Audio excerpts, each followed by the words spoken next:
சிக்கனை இப்படி செய்யலாமா? கொஞ்சம் வேறு மாதிரி செஞ்சு பார்க்கலாம். வாங்க வீடியோக்குள்ளே போகலாம். இதுக்கு நான் 3/4 கிலோ சிக்கன் எடுத்து மஞ்சத்தூள், உப்பு, மிளகுத்தூள், கொஞ்சம் இஞ்சி பூண்டு பேஸ்ட்டு எல்லாம் போட்டு நல்லா பரட்டி வச்சுட்டேன். எப்போ தான் நல்லா சிக்கன் நல்லா ஜூஸியாக இருக்கும் இந்த மாதிரி பரட்டி வைக்கும்போது. சிக்கன் ஒரு 10 மினிட்ஸ்க்கு அப்படியே ஊறட்டும். இப்போ பாத்திரத்தை அடுப்பில் வச்சு அதில் நல்லெண்ணெய் கொஞ்சம் ஊற்றிக்கிட்டேன். அதில் கொஞ்சம் பட்டரும் ஆட் பண்ணிக்கிட்டேன். அதுக்கப்புறம் அதுக்கு தேவையானது என்ன அப்படின்னா, முக்கியமாக ஃபஸ்ட்டு வெள்ளை பூண்டை குட்டி குட்டியாக அரிஞ்சு அதெல்லாம் நான் ஆட் பண்ணிக்கிட்டேன். அதுக்கப்புறம் வெங்காயமும் இதில் பெரிய வெங்காயம் தான் நான் ஆட் பண்ணிக்கிட்டேன். சின்ன வெங்காயம் போட்டிங்கன்னா இன்னும் நல்லா டேஸ்ட்டாக இருக்கும். பெரிய வெங்காயமும் குட்டி குட்டியாக நறுக்கி அதெல்லாம் நான் ஆட் பண்ணிக்கிட்டேன். நல்லா எண்ணெயில் நல்லெண்ணெயில் ஊற்றி அப்படியே வணக்கும் போது அப்படியே வாசம் சூப்பராக இருந்துச்சு.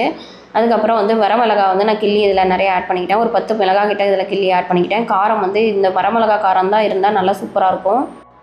லைட்டாக மூடி வச்சு எடுத்தோம் அப்படின்னா வெங்காயம் நல்லா வதங்கி வந்திருக்கும். இதில் நான் கருவேப்பிலை போடாமல் விட்டுட்டேன். அதில் கருவேப்பிலை இதில் ஆட் பண்ணிக்கிட்டேன். அதுக்கப்புறம் நல்லா வதக்குனதுக்கப்புறம் கல்லுப்பை அப்படியே மேலாக நல்லா தூவி விட்டுட்டேன். அதுக்கப்புறம் நம்ம ஊற வச்ச சிக்கனை ஆட் பண்ணிக்கிட்டேன். அதையே அப்படியே கழுவி கொஞ்சம் அதில் இருக்க தண்ணி இதில் ஆட் பண்ணிக்கிட்டேன்.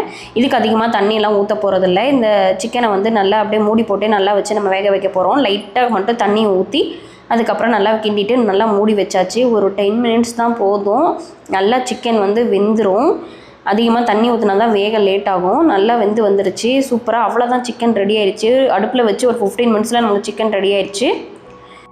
மசாலாவில் சிக்கன் நல்லா ஊறி நல்லா ஜூஸியாக இருந்தது. அப்படியே சூடான சப்பாத்திக்கு செம்ம காம்போவாக இருக்கும். கஸ்தூரி மெத்தியை நான் தூவி அப்படியே இறக்கிட்டேன்.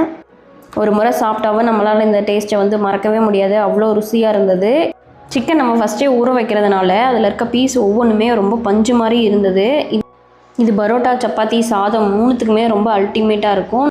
இந்த சைடு டிஷ் இருந்தால் 10 சப்பாத்தி கூட பத்தாது, அவ்வளோ சாப்பிடுவோம். இது கிரேவியாக இல்லை சிக்கன் லவர்ஸ்க்கு சொர்க்கமான்ற மாதிரி வேறு லெவலில் இருந்துச்சு. நீங்களும் இந்த ரெசிபியை ட்ரை பண்ணி பார்த்துட்டு கமெண்ட்டில் சொல்லுங்கள். இந்த ரெசிபி உங்களுக்கு பிடிச்சிருந்தா சேவ் பண்ணி வச்சுக்கோங்க. சிக்கன் உங்களுக்கு ரொம்ப பிடிக்கும்னா இந்த வீடியோக்கு ஒரு லைக்கை போட்டுக்கோங்க. இந்த மாதிரி ரெசிபிஸ் வேணும்னா கண்டிப்பாக இதை ஃபாலோ பண்ணி வச்சுக்கோங்க. டாட்டா பாய்.